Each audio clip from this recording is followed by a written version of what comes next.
So welcome back to my kitchen here in Donegal, and today I have got just a one pan all out dish. As far as I'm concerned, it doesn't get any easier than this. So it's a take on a paella, but we're using some mackerel, and this time there's going to be some ginger flavours and so on going through it. Some fresh tomato, peas, leeks, onions, but any good rice dish within a one pan must start with sweating off some onions and garlic. So I'm going to put in just a glug of Donegal rapeseed oil, and where you have an opportunity to put in a bit of butter, it adds a lot more flavour to what you're doing.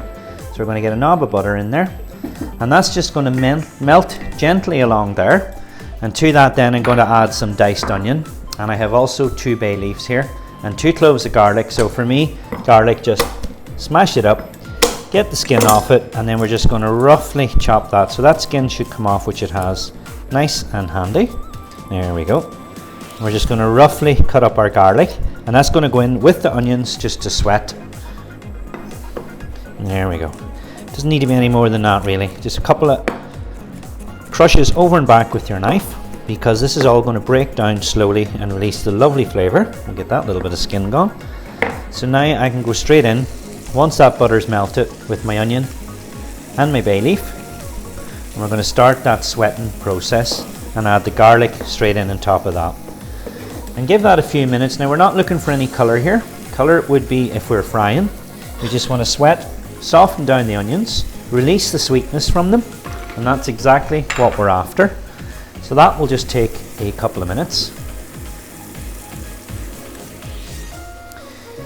Now also to that we're going to add some leeks. So again, from the same family as the onion. And this is all about getting that nice base flavour before we add in our rice and a little bit of spice. So stay with that just for a couple of minutes. Now that has sweated, the bay leaf flavour is going to come out of that as well. And I'm going to add to that some mild curry powder and some turmeric. And turmeric will give this a lovely colour once the rice goes in. But with spices, the main tip I have for you is get spices in before there's any liquid ever added to a dish, because the spice flavour beds in now. You can see it almost hugging on to everything that's in there, the onion, the leeks, everything that you've done to create a base flavour. And once that's in there, when you add a liquid, it'll release that all back out again, because you can never add spice afterwards. It'll just float on the top of a liquid, and it'll really spoil all the good hard work that you've done right now. So we're ready for the rice to go into that. So this can be a tikka rice, or it can be just a easy grain or long or short grain rice. And we're going to work that through. It'll dry up slightly as we do that, but immediately, look, you can see what's happening here. It's taking on the colour of the turmeric.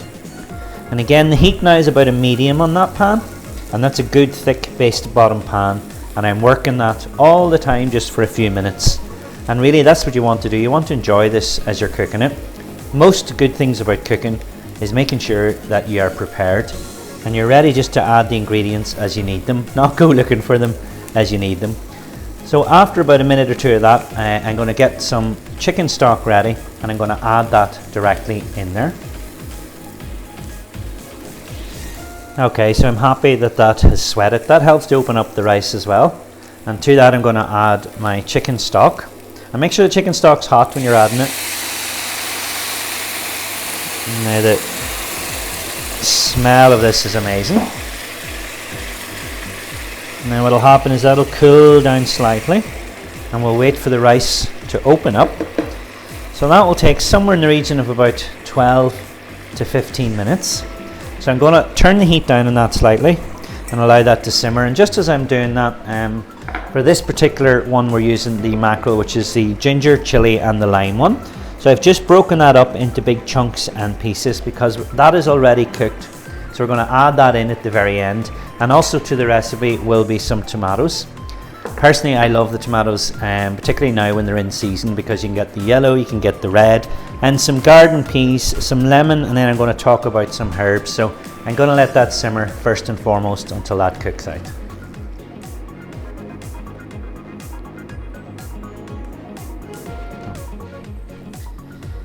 Now you'll see that that has cooked out. It's absorbed most of the liquid, which tells me that it's almost ready, and it's at this stage that you want to add in our peas. And we're going to add in our tomato as well. Now these just need to warm through. You want to keep them nice and green. And if you do find that it dries out on you, possibly maybe you've had the temperature up too high, you just add a little bit of hot water to it.